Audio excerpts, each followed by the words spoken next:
Sekukhona abazali bami bagcotshiwe bobabili. Ugcobo sinalo ekhaya. Isihloko enginikezwe ukuthi ngizosithula sithi inkolo namasiko. Kuyenzeka esikhathini esiningi mhlawumbe nawe uma usekhaya uyaba nawo lo mbuzo lo ukuthi inkolo namasiko kuhambisana kuphinde kungqubuzanephi. Kwandile emhlabeni ngisafunda isikole uNazaretha bakuchazwa njenge-African Traditional Church.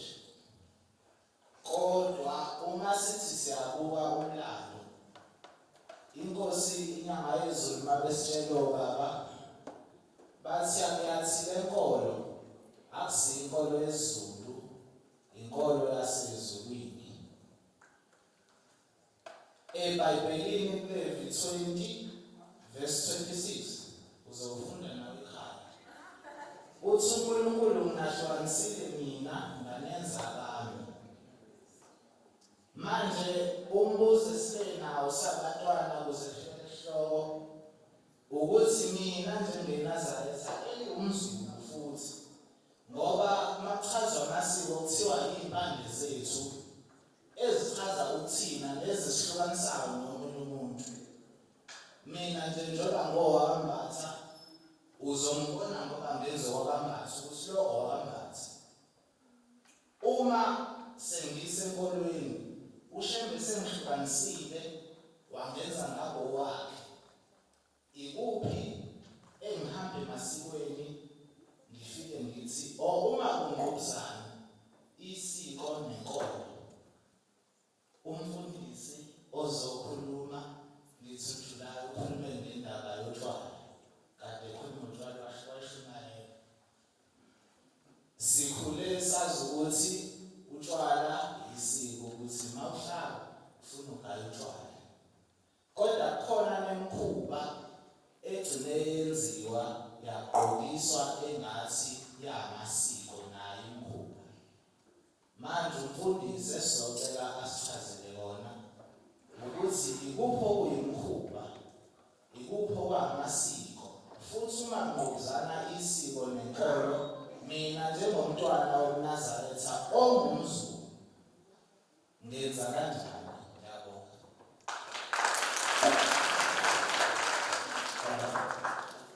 Fundisi ngiyakuthathula kodwa ngizocela ukuthi asondele phambili.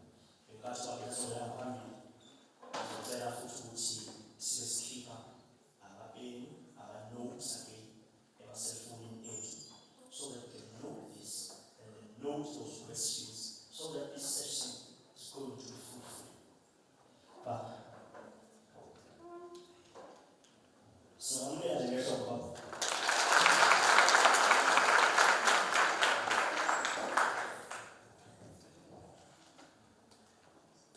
Ngiyabingelela isihlobo sami nonke Nkosi. Ngingakhokhela ngolwesu ngisho umsebenzi ezulwini. Ngabingelela ngezinto engiyijwayele uma ngifika kwaShumayeli. Ngithi ngibingelela oma waShumayeli.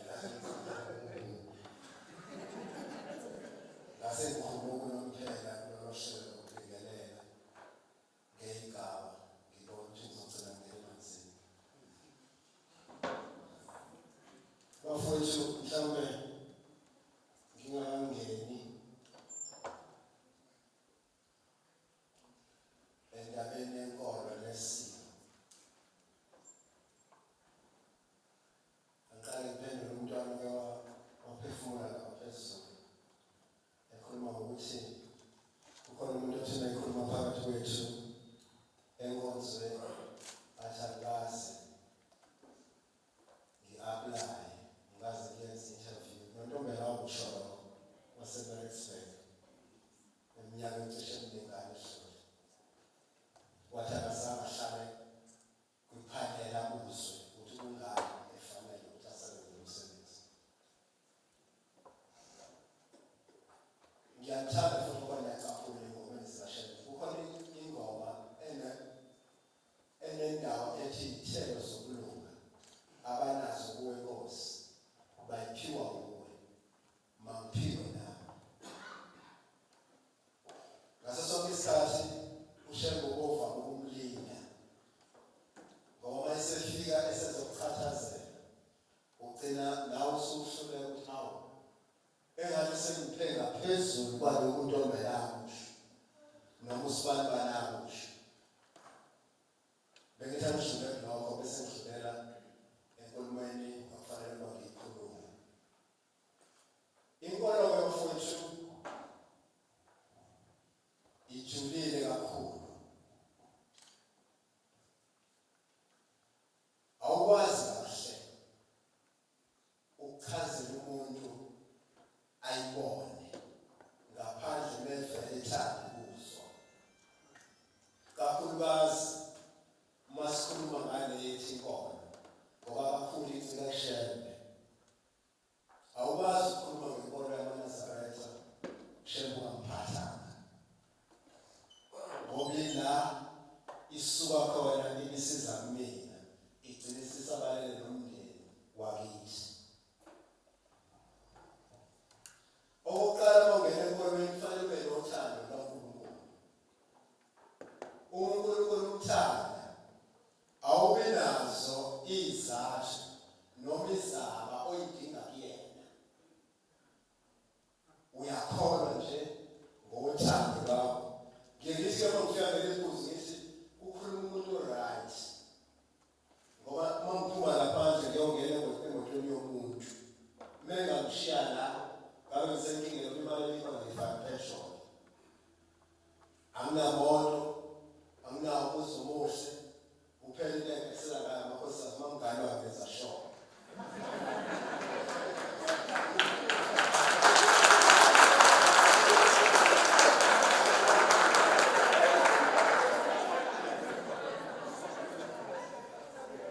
Mhlawumbe uthando lubalulekile kakhulu. Ukumthanda uNkulunkulu. Mawuthanda uNkulunkulu awunasizathu. Ngelela ngithe asikho isikweletu anaso uShembe sami.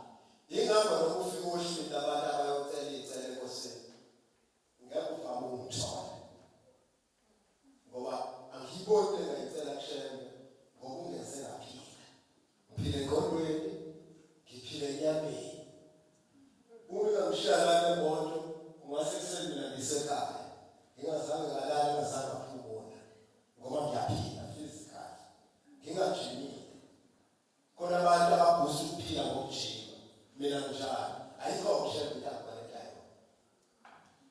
Kodwa mina ngikholeka ukuthi ngidlulise. Ngidlulise umyalezo ey'nganeni zami mhlawumbe emabandleni ezolakithi ukuthi uShembe uyinkosi noma ethakwazi.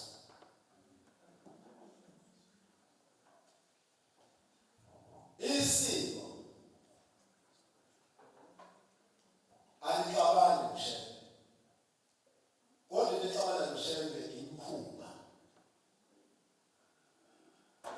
Insizwa yakwaNgubane esakhe nayo emangamazini iwususile lo muntu leli lunga lo muntu alikho. Uma efika phambi kwenkosi ezogana ithi inkosi mawusuganiwe wazala ingane ozoyizala singawusuzi lelunga lomunye. Ngoba njengoba esusile yena amehlo emhlabeni kufanele kwenziwe inhlambuluko ngosiko lokuthi nomuntu wakuphinde ugcwaliswe. Ngoba ezulwini kufanele afike ephelele. Ngisho usikile kakhulukazi omama abavama ubane nokuthi batheke ngokusiko. Ngesathi uqeda usiko kufanele ufike ekhaya ubambe imbuzi uthelwe ngenyongo lalosiko uze lowo mkhuba okusiwa kwabantu phakathi komuzi wangabheki. Uma ungakwenzanga lokho kuyogana umuntu la ekhaya kwenze into efanayo. Yabona nje mina bakithi ayi ngisho ngamthathe ngangomunye ngisho ukuba silenda emsakhe. Kodwa uma ngabe eseyothetha ngizwa ngaye esesekhulekile. Akekho wakwasiko kusuka kumama kuze kwa ababa umakoti akekho wasiko. Bonke babeletha kahle. Esinye isibusiso esidalwa ngikushembe kahle ngifuna. Aphinde uNkulunkulu angibinga lesici. Masiqhamuka la cisho ningathuka bazizamela abantu abamhlophe uyise wazo unaphakathi kwethu. Kodwa size kumina ngoba sithi ngiphiwe. Utshwala umkhuba wabantu. Akusilo isiko.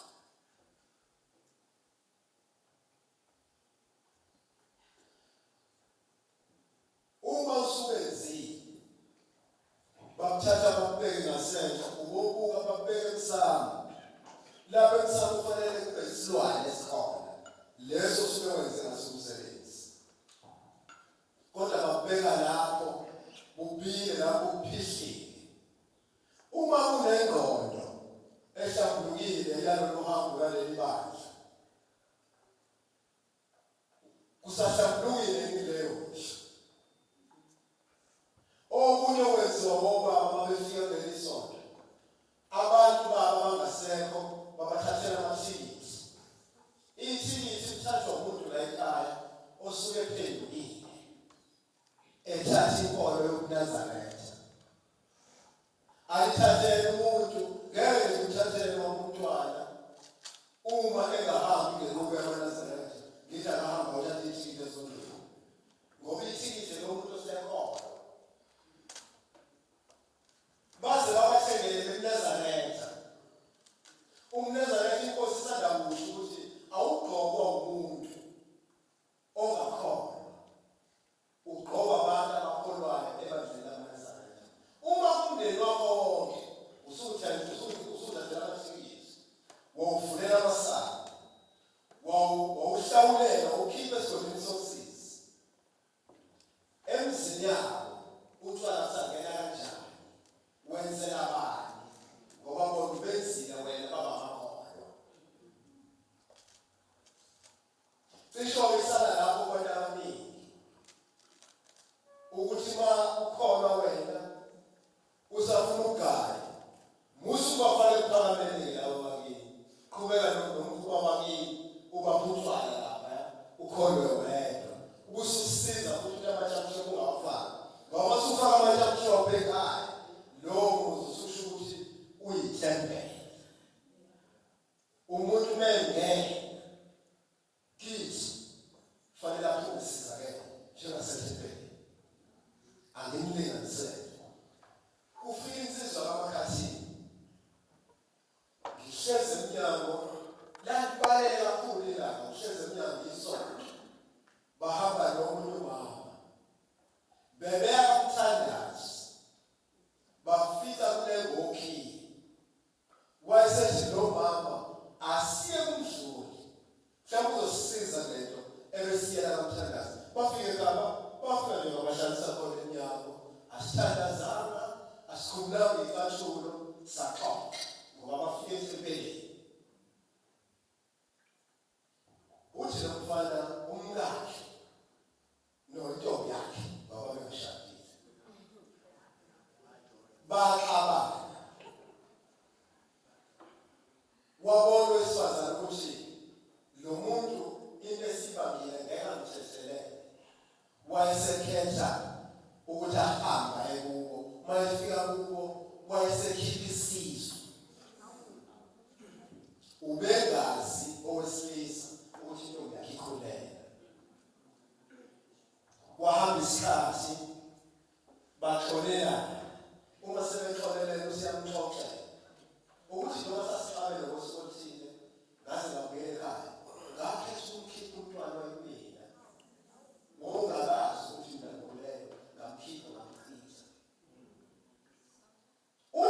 inkinga abhekene nayo le ntombazane uyayibona njalo usuku uma nje eke wancokola nomuntu wesifazane yaba kuzofika amtshela ukuthi le ntombazane okuyeshela kanje kuyenge lokhu futhi makukuthi ubencokola amtshela ukuthi hayi kuyingolela nje le ntombazane kodwa ngifuna ukutshela ukuthi akufuni ukucola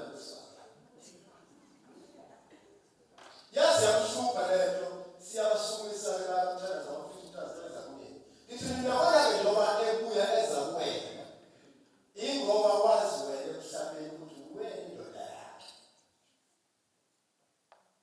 hamba umhlawulele leli cala lenza lokhipha isizwe umhlambulule basukuma bahamba sengiyabona ensukwini ey'mbili ey'ntathu ezidlule lokhu akusenzeki ngoba ikhaya libiwe ngamatshe amhlophe isango lokungena lilodwa alikho elesibili awukho uphawini odlulela mhlawumbe kamfana omncane noma kamfana omkhulu isango lilodwa mengene umuntu ingilosi yamaNazaretha eba emzini yamaNazaretha uthe ngeke ilikhahlele usizi angena nayo uma singayikhathi singayisisu bese inhlezi sithele igwaninza ngelonke silindele uzongena nomuntu la aphume sizakele uzothi unako ukuphila kuwena uthathe umuntu wangakini wenawo nyazini kuthiwa ushevu uhlale ebhizi abantu bahlale bebaningi phambi kwakhe kanti thina esingafuni ukugcina ubungcwele ubuNazaretha bubungcwele isivalo sikabhiya phakathi komuzi kufanele ulande amanzi akho usisiwe ukwasibona hlambulula umuzi usikhapheze ngokuthi uzosilahla ngaphandle komuzi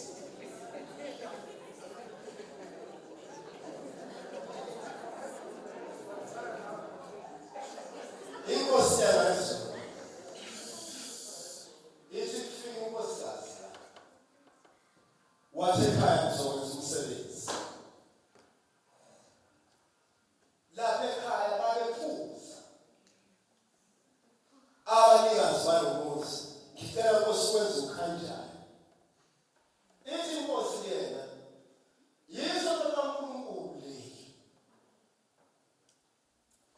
isikhuluma ngesabatha iphethe inkosi yathi isabatha le yisonto leli likaNkulunkulu yibandla likaNkulunkulu bafowethu yingakho esihlabelelweni esibandla elikhulu likamenzi wezulu nomhlaba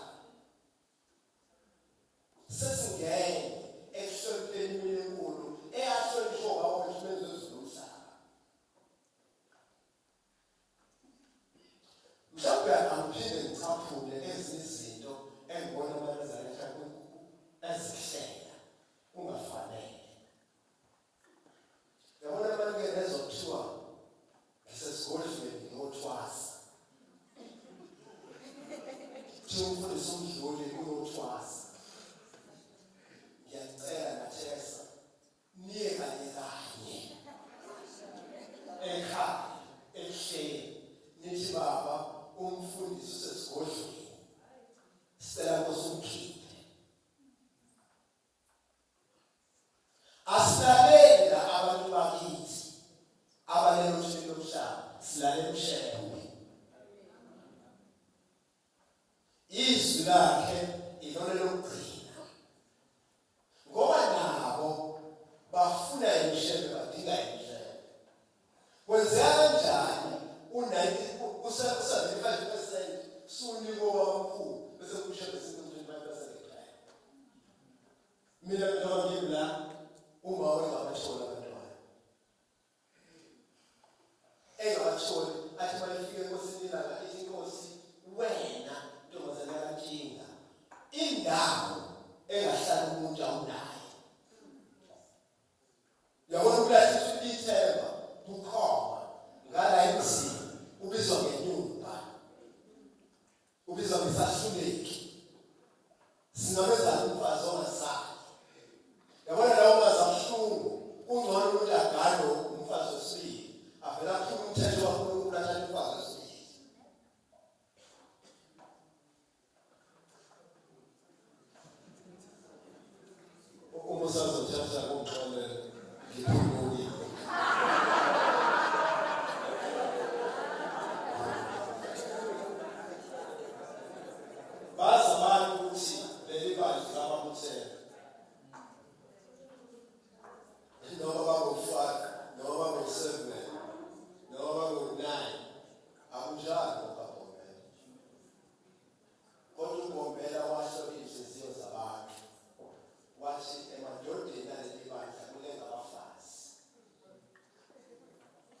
wase ewenza kabusha umthetho wokushadisa.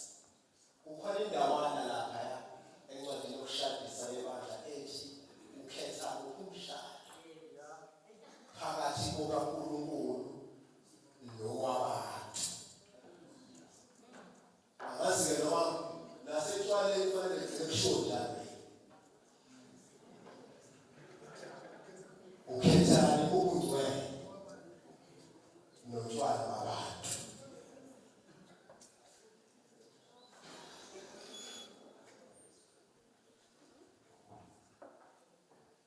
Ngiyaqiniseka nathesi. Ngeke uzenze lezi zinto uThando kaShembe ngenayo. Siphuma njena ungamgxekuza umkhulu phansi. Kodwa ngemuva kwemsuku wazi ukuthi uThando kaShembe ngenayo. Futhi lolu hambo akusilona ukuthi siphumelele ezintweni.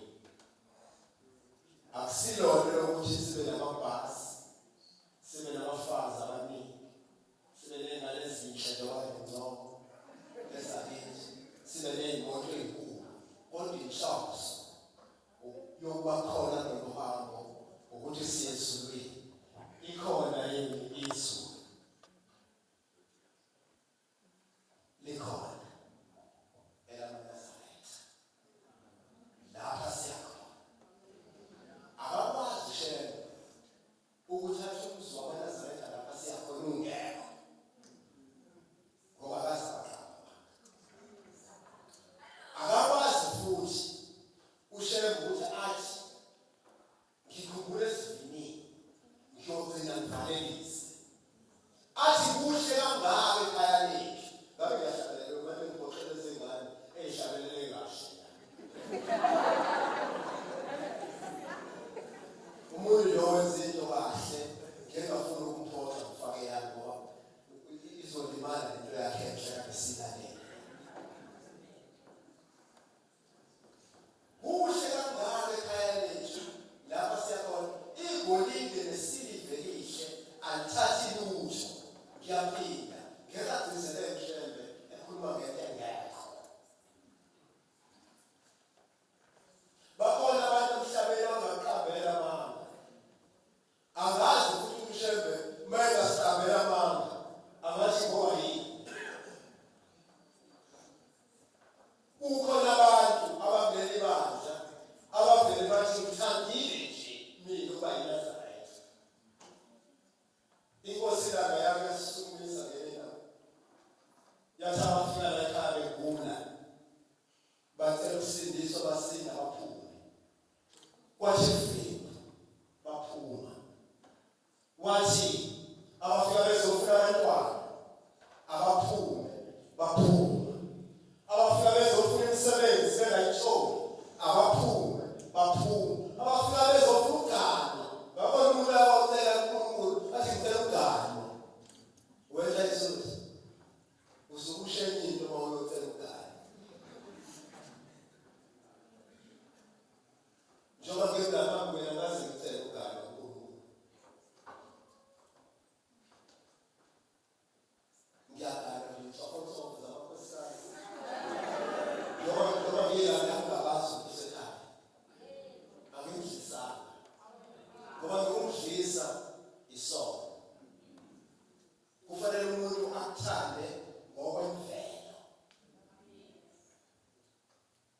Kungenziwa lutho ngoba umuthi uyisithixo. Lo akhuluma ngawo Shembe esihlabelweni sa-188 uvesi 2 novesi 4. Besonile thina sonke sisebakokosi sikhonze izithixo zethu wasihlenga ngaleli sabatha. Umuthi uyisithixo. Uma uyiNazaretha ngegeleke awukusebenzeli. Njengani mawuthanda ungangizawula usuke phansi eqakaleni uzophuma ekhaya. Ufaka umuthi kumele ngazini. Ngeke usebenze.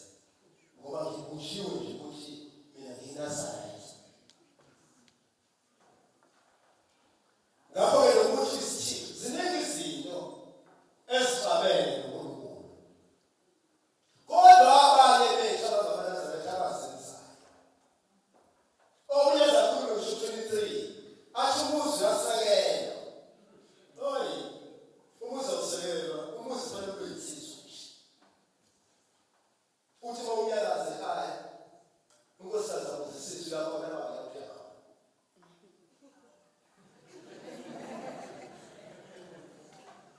awuseke umuzi. Angizani ngalalela noma futhi suganiwe awuzakhi mawuyinsizwa ukuthi uzohalela ngcono umkakho manisekhonzweni, kodwa kufanele nijwayelane azakwazi umkakho nomkakho akwazi wena myeni wakhe. Yingakho bona begijimele ishenjini umuntu agcine sona ibandla kaNkulunkulu ecabanga ukuthi uzoba ngcono kuya lapho afika shawuda acabanga ukuthi uzoba ngcono kuya lapho afika shawuda ingabe ingane yakhe umshaya babo ngomuntu.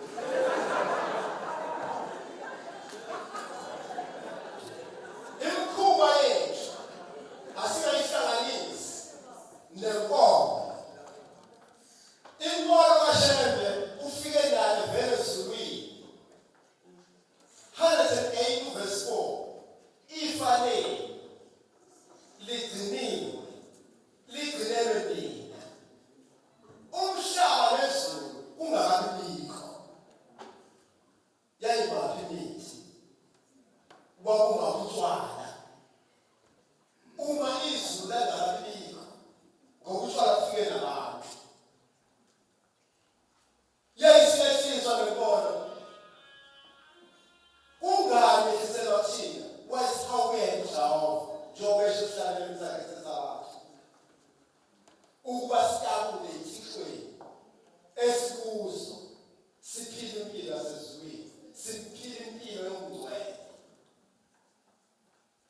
Umuntu ongcwele ngisho ekhuluma nengane yakhe ekhuluma nomkakhe ekhuluma nabantu abaphethe emsebenzini uyezwa ukuthi ukhuluma umuntu ongcwele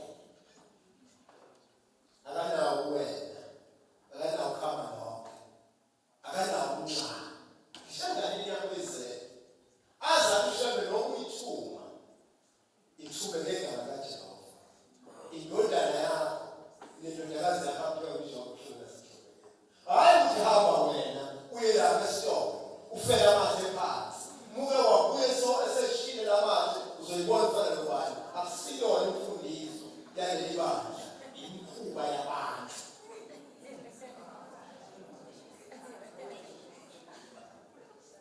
Imikhuba yethu iyayidunga imfundiso kaNkulunkulu, iyayidunga imfundiso kaShembe. uShembe ufuna singcwele ngoba inkolo yakhe ingcwele. Uyabona nje yihlazo iNazaretha lantsongo lifaka intwana ihlazo. Yabona nje angiyiphuphi ngithola amakhubu ngekhanda mfundisi wavangeli angazi ukuthi lowe ngonene uNkulunkulu ngingafuna iphuthe engilenzile ngize ngifike phansi kwenzulu ukuthi ngibone ngani uNkulunkulu ngoba ngifisa ukuba inkolo kaShembe kube yona yodwa phambi kwami. Nengifisela amaNazaretha onke ngijabulile sisemangosuthu etho kume siyafumela abantwana bakaNazaretha lapha ekhungweni banobehluko hlukana nabethu ngeke nisole ukubhema ukuphuza izidakamizwa ezinye khona ziyayona ingqondo ngekusasa lomuntu. Awucabangi nje ube ngabe isiyabo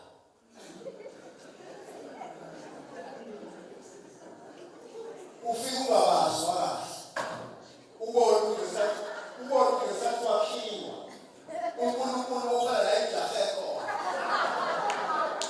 uphinde futhi khona la uthatha umfana kwasisizwe.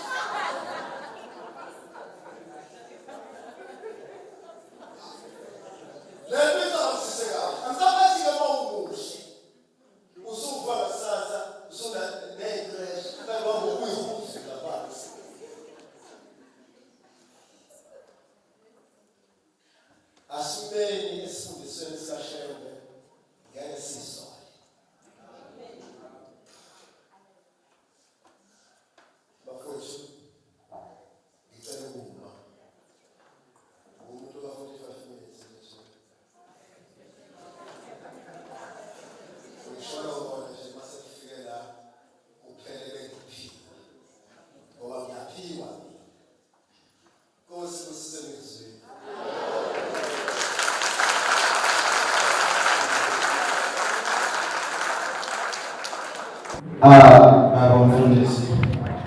Umbuzo wami sezwa ngoba abadala. Bebe basixoxele ngomshumayeli uZuma owasiSolomon owehamba nobabamkhulu ngqo. Uthi umshumayeli uZuma mekhuluma ngendaba yokuhlaba uyiNazaretha. Uthi uBombela wethe mawuyiNazaretha umuntu wakini makuwukuthi usuke esezulwini awumhlabeli loyo muntu ngoba ezulwini likaShembe kakulanjwa kakomiwa. Kodwa sibuye sekuyinkosi kabi sesihlalweni. Ngike nami ngazizwa ngisho injumayelo zayo inkosi ikhuluma ngakho kuhlaba ukuthi kufanelekile ukuthi sikwenze emakhaya. Yaze yakhuluma ngokuthi ubawathi abethu okhokho bangamadimoni. Yathi mawukuthi owakho idimoni okwangini lokho mina bangabawona amadimoni. Kade sisentabazo sibonile ubaba enzela umcimbi abantwana bakaShembe. Manje mfundisi nginombuzo lapho ukuthi ekutheni size sigcine sibuyela ngoba abamkhulu bethe singahlala mabesha bahamba naye ukuze size sigcine sibuyela ekutheni sihlabe kwakuwumusa wasezulwini noma kwakuwulahlwa. Sigcine sibuyiselwa kwabantu noma senzo kwaNkulunkulu yini? Yabonga.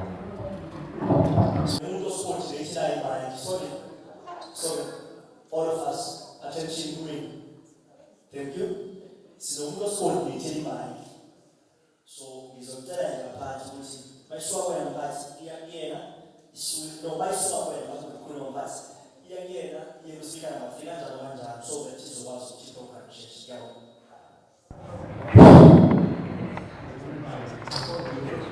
Oba ngizakuzwa ukufundisa ukhuluma ngendaba yesithembu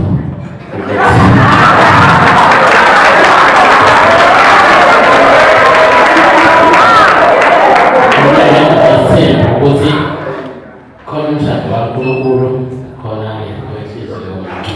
Ngisacela ukubuza ukuthi ake ngithi-ke ngiyaqala nje ngiyashadela bese kufika lo mbuzo loyo shuthi nangabe ngiqale ngashada umshado kaNkulunkulu uyangivakela lowo mshado ukuthi ngingasaphinde ngibone owesibili unkosikazi.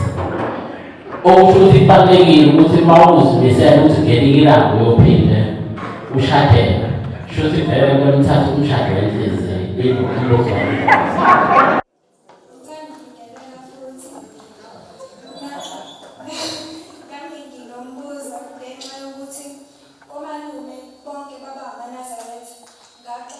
ukusonda ngokuthi ngibangele ngase ngiyama esontweni ngokuthi ngangazi noma kufanele ngimkhethe uShembe. Kwase kuba ukuthi amaphupho alokho ngibangela njalo eza kumina ngifake ingubo emhlophe nemansuku. Kwase kuthi ngelinye isabatha ngavuka ngahamba ngayisabathini ngafike ngachaza kudaba lami umuntu wabantu abadala aboniswayo. Ngabe ngifanele ukuthi ngiyiNazaretha kulo muntu okwazi ukubona aphinda akwazi ukuthandazela abantu?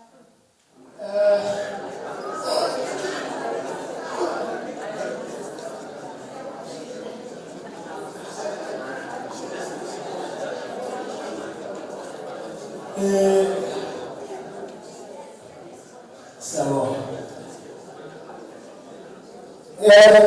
Xolise uhlupha kakhulu nombuzo noma ngasashona igama nesiqiniseko ukuthi abantu sebeyalazi.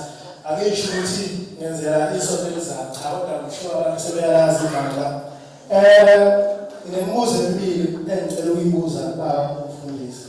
Okokuqala umayelana nokuthi umakoti noma unkosikazi awumceli uNkulunkulu. Mhlawumbe ekufundisweni umuntu asekutholile kule minyaka emifishane esinayo kuvamile ukuthi sizwe obaba bethi uma uzogana awuyithatheli umuntu ngokuthanda kwakho, kumele umcele uNkulunkulu nabakini.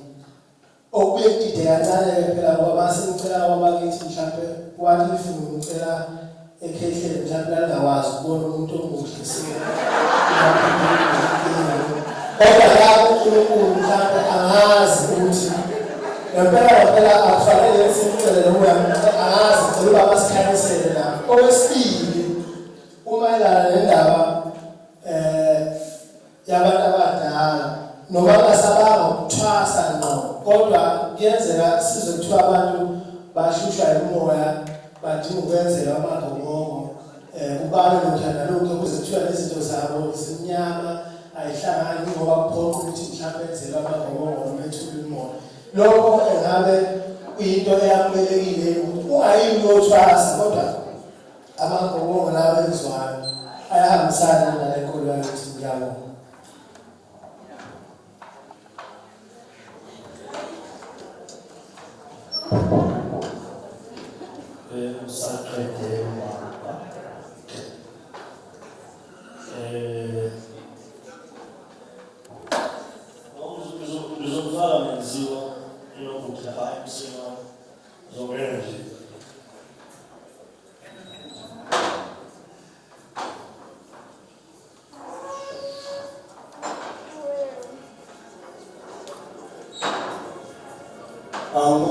Mphathi wohlelo,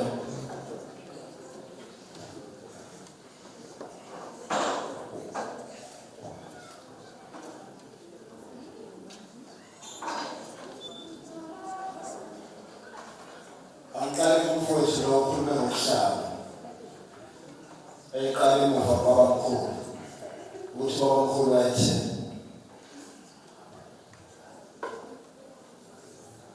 Ziningi izinto eziguquguqukile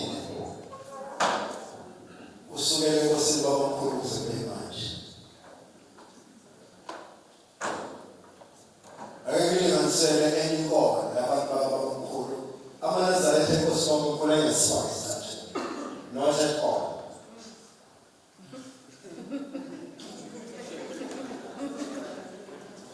Kuze baba baya futhi enkosini la, ngiyakhumbula nje umama kuzoyikwela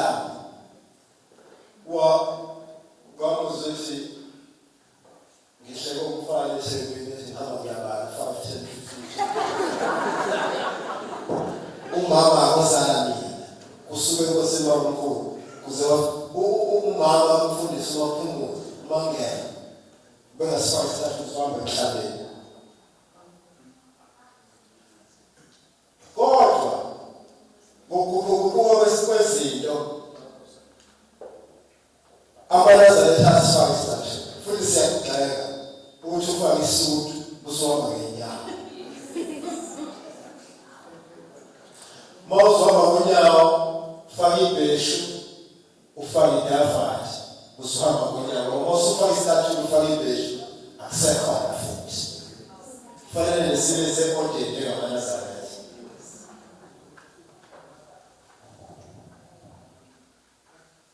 Okunye umushefu wasekhona eguqula okwenziwa ongaphambili. NjengamaNazaretha sifundisa ukuthi asisoli, samukela lokho umushefu wasekushiya ngaleso sikhathi. Njengoba isabelo sokugcina makuvalwa inkonzo akasaphinde amavesi. Mawuphinde necala ngoba ophambili kwethu siyasingakwenzi. Ukuhlala akusikhona kwasemhlabeni okwasezulwini. Kukhona kwewathinta ngithe kubuzweni ekavuka lapha ebekuhlabisa ukuthi umuntu wenze ngomfanekiso kaJehova, isilwane naso basesihlaba umoya waso uye mahlosini. Bengithi inkulumo kanjalo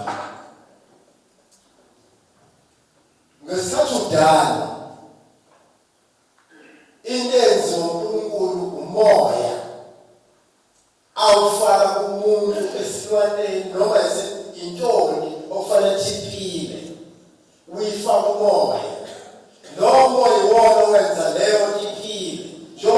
la ngibe ngoba kimi khona umoya uma sekuphume wona kuyothi ukufile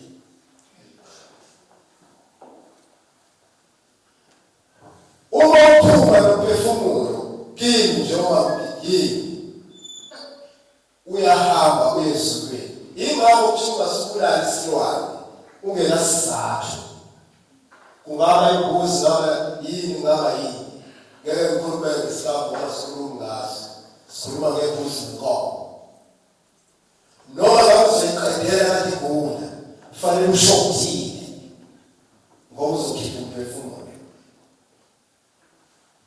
ngakho-ke okwenziwe kimi nokwenziwe esilwaneni kwenziwa uNkulunkulu umphefumulo odala ukuthi isilwane siphile njengoba nami ngiphile leso silwane uma wenza umsebenzi akuyona lenyama emgcina nesivimba lithiwa kusasa kusevele ayidliwa lenyama yabashawu 12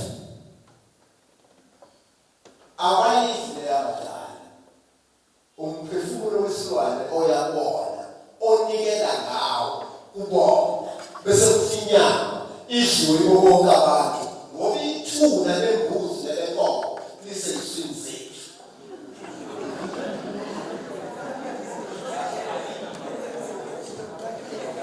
ngakho-ke ukuhlaba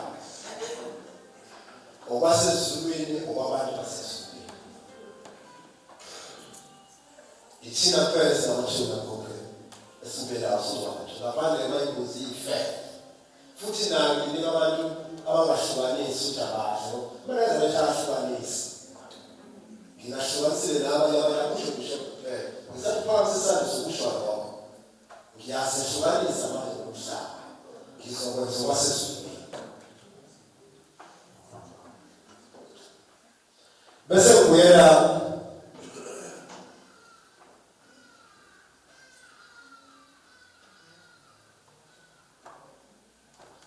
indaba yokushada ukuthi umshado oqala angazi-ke ukuthi wuphi osila akhuluma umshado wafowethu uwodwa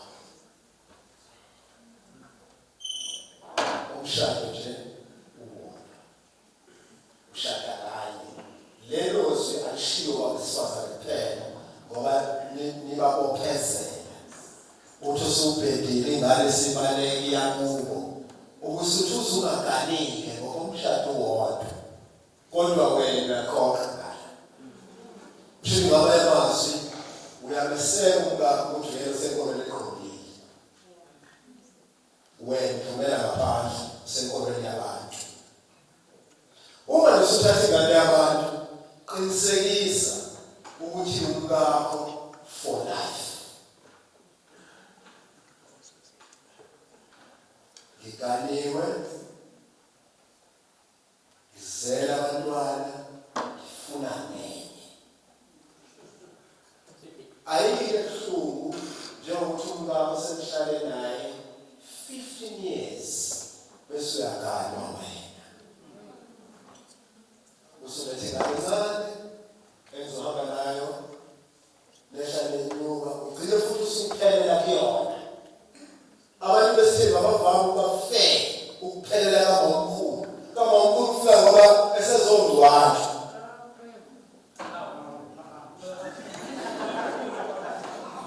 uyazile ngedala ukuthi angathi kamamkhulu umuntu ingoba uyela mfazi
second wife umelekele Yo. kama umdala uphela uyabelwa izinto ezifanele zabelwa ngokuyingane yakhe.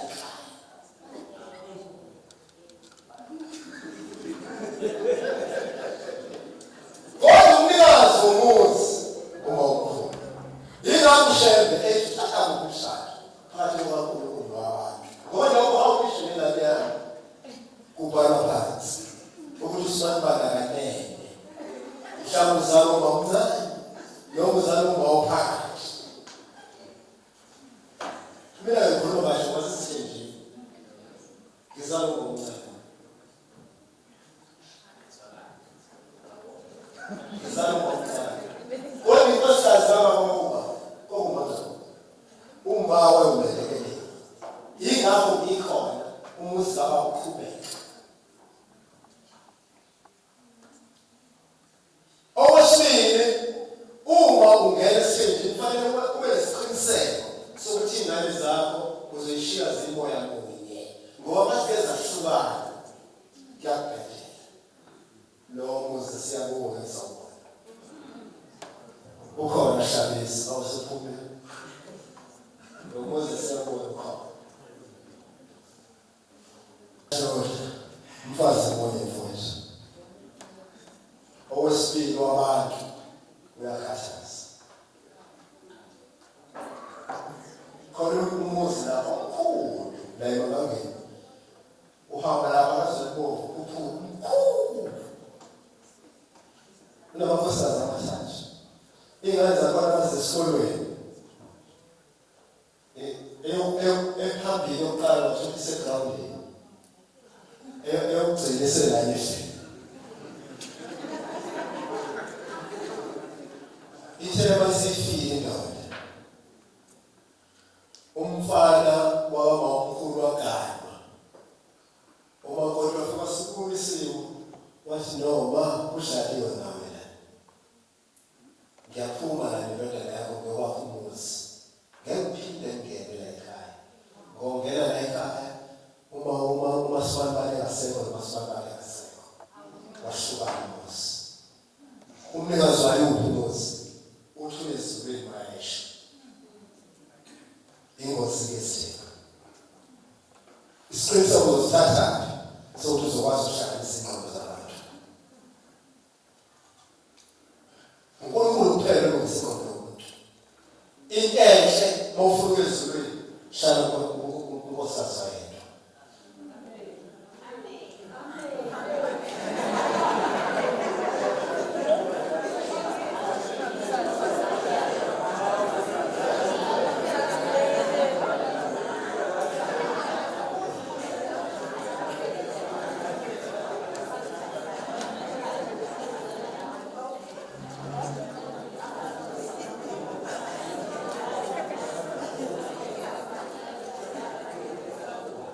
Uyamcela enkosini noma babakini umakoti ingozela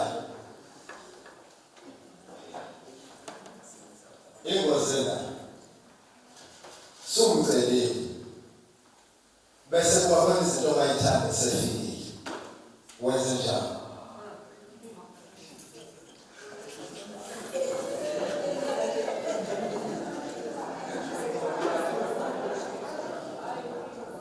Ushebe simhlonipha ushebe siwazisa asingamceli uma sizohluleka ngenxa yafika insizwa yayingakhiwe kahle yafika yakubhala inkosi laba yakubheka yayisihlala washala kwavele kwaqhamuka enye ingane intombazane. Yes. Bayifika la intombazane ithi inkosi intana ngifuna ukukhuluma nawe yaguqa kana nomfana. Ngesikhathi ihlanganiswa lensizwa inkosi yakhipha isihlalo yazohlala yabukela nomgidi usina ngesikhathi besina yona isina ngensini yafa insini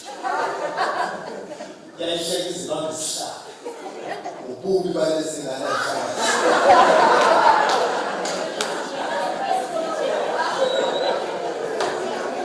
wayesethi wayesekhuluma bathi abantu yibabi wathi kodwa nizozala ingane ezinhle into njenina enhle kumina noma ibhalanga ukuthi nobabili nemoya emihle lento esingakwazi ukuyibona ngesikhathi sabelwa umfazi ukuthi nayi intombi thathi engisho ukuthi right uzofika umfana inaphansi uyenza ingane siyazi yaqhaqeka yahluleka akungabi njalo insizwa asiyithande ingane siphiwe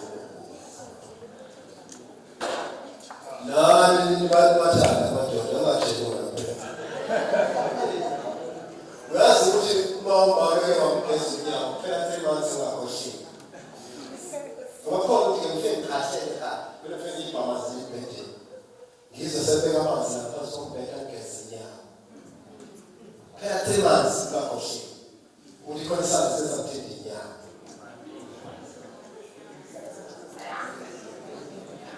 kwababili ukucela unkosikazi kwababili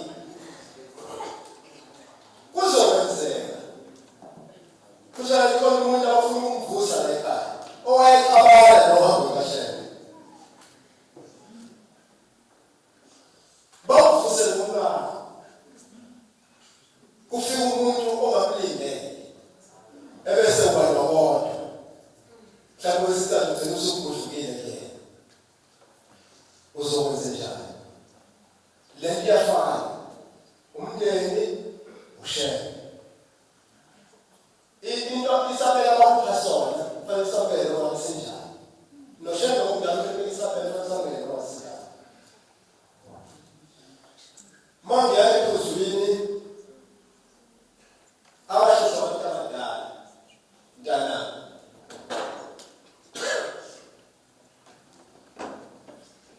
uyakhetha ongene ekholweni funa abantu abadala nomfusha zela uba ngiqalele ngqo ngingakuboni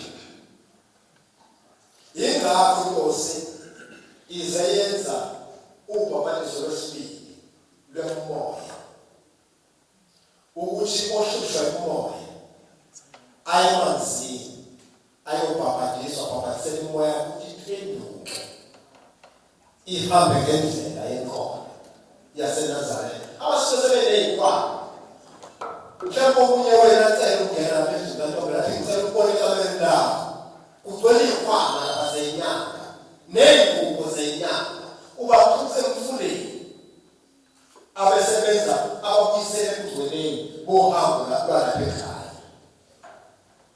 ngoba ngeke uShembe babone nawe ubone bazothi abantu bengasayi enkosini ngoba kukhona inkosazana yozibani bayo sekusithini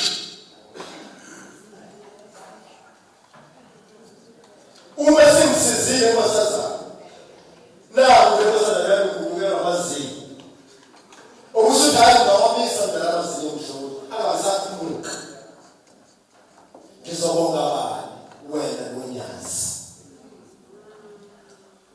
ushithi uNkulunkulu wami nomisitho sami wena uma kulolu hambo